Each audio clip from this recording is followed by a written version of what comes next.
out this afternoon to listen to us as we communicate our belief system and answer some of the misconceptions that you might have.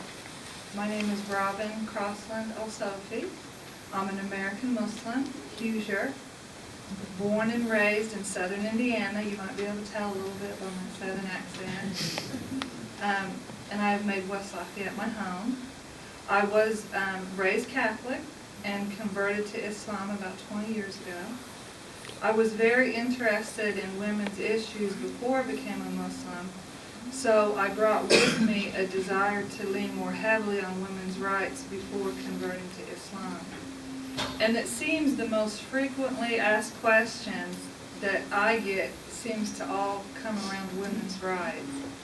And that misconception that we are less than our husbands or are not treated equally.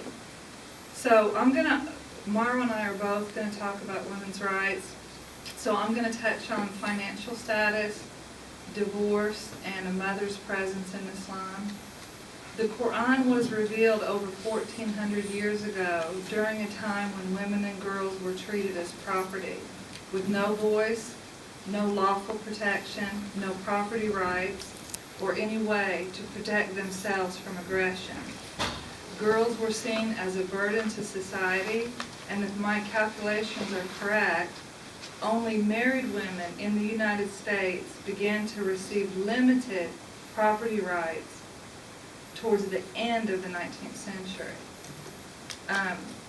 The Quran outlawed the mistreatment of women and gave us protections, seeing women, whether single or married, as an individual in her own right. The wife's property and earnings, the ownership of land, inheritance from her family, all fall under her control and for her use alone, since her and the children's maintenance is her husband's responsibility. No matter how rich the wife might be, she is not obliged to act as a co-provider for the family unless she herself voluntarily chooses to do so. And in my case, I chose to not be the co-provider of my family. When I converted, I read the rights accorded to women thoroughly. My husband didn't explain them very thoroughly, but I made sure and read them. And I decided to follow them faithfully. So the first thing I did was I canceled our joint checking account, took my own checking account, took all my money back, and it really, really works well for me. So, a married woman in Islam retains her independent legal personality and her family name. Women here just began hyphenating their names in the 60s and 70s, but in the Muslim world, women don't even hyphenate. They have retained their full names since Islam was revealed. I personally took my husband's name, and that's because the culture that I live in tends to go more in that direction, and I didn't want to be seen as an unmarried woman, so I decided to take my husband's name.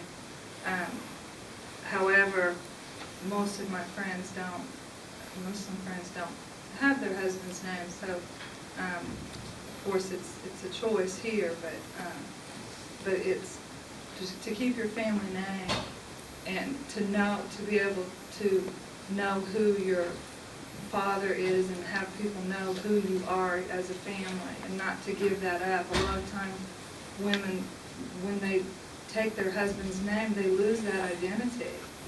You know, you go to a graveyard and you see women and you wonder, well, I wonder who that woman was, because she becomes her husband's family.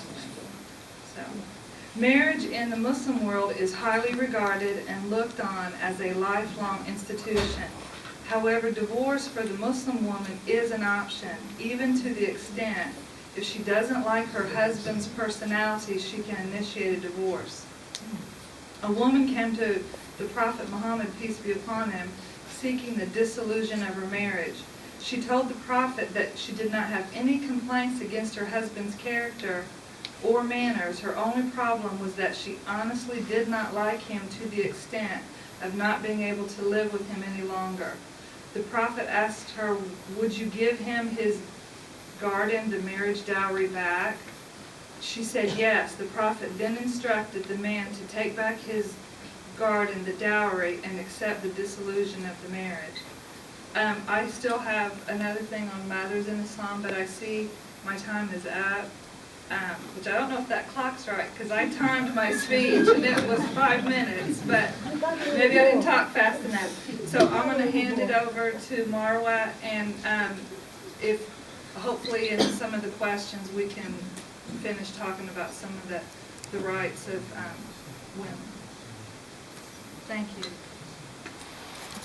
I'm going to be fast here. My name is Marwa Laskari. I'm Egyptian and I've lived here for 6 years now. I'm going to be talking about two things: equality between men and women in Islam and the veil. Okay, first, when we talk about Eve's fault, in the Quran, the fact that Adam and Eve disobeyed God's command to not eat from the tree is not Eve's fault alone. It places equal blame on the both of them. There is no mention anywhere in the Quran that Eve ever tempted Adam to eat from the tree, or that she even started eating before him. The verses in the Quran, true. The verses in the Quran tell us their story specifically addresses both of them as equal partners in this instance. They both asked for forgiveness. I mean, later on the story goes on, and they both asked for forgiveness, and they were both forgiven on the spot, and that was the end of it. As a general rule in Quran, God punishes no one for another's fault. The second thing I'd like to talk about is assessment based on righteous deeds, a point under equality between men and women. In Islam, God assesses men and women based only on what they do, their deeds, regardless of their sex, ethnicity, or any other factor. There are a lot of verses that speak to both of them separately, men and women. Women are expected to take part in the society and strive to be productive human beings, just like men are. In some Quran verses, God promises both men and women the heavens as a reward for all their suffering that they have faced on earth. Some of the verses mention things like those who immigrated, those who were driven out of their homes, those who suffered harm in my cause, God's cause, Allah, and who fought and were killed in my cause. These things mentioned in the verse can only happen to a woman who's out there, and not one that's only restrained in her home. An incident that took place between a Muslim woman and Prophet Muhammad, peace be upon him, always strikes me as really civilized and an outrageous example of the high status that was actually practiced with women during the life of the Prophet. A Muslim husband had once pronounced a divorce statement to his wife in anger that suspends their marriage in a way that doesn't allow the woman to leave the home nor remarry. It was customary at that time in society. It was kept her suspended like that. So she went to the Prophet and she was complaining. And having known that this was going on as a ritual, so the Prophet saw a dead end and he just advised her to be patient. But she really complained. She was like, she wouldn't take it. She kept arguing with the Prophet. And actually what happened is that the Quran verses were revealed at that time, accepting her plea and making, finalizing the issue. And this practice was banned from society. An entire chapter in the Quran is named after that incident, and it's called the debate or the dispute, and also called the woman who disputes. From this incident, two things can be noticed: that one doesn't debate with another one who's inferior, obviously, and also that a woman is under no obligation to consider her husband the sole source of reference in matters of law and religion. Another thing is assessment based on unrighteous deeds. It's exactly the same. The punishment you take only depends on the deeds that you've done, on nothing else, regardless of whether you're man or woman. And then there are verses in the Quran that address separately men and women, even with verses that talk about the same thing that goes for both sexes. It still makes it a point to talk women and men. And as Aurangzeb said, there is advice in the Quran that all believers, men and women, should follow the example of two ideal women, the Virgin Mary and the Pharaoh's wife. Well, actually, my time is up as well. I have no time. Okay, then this leaves maybe with the question room for the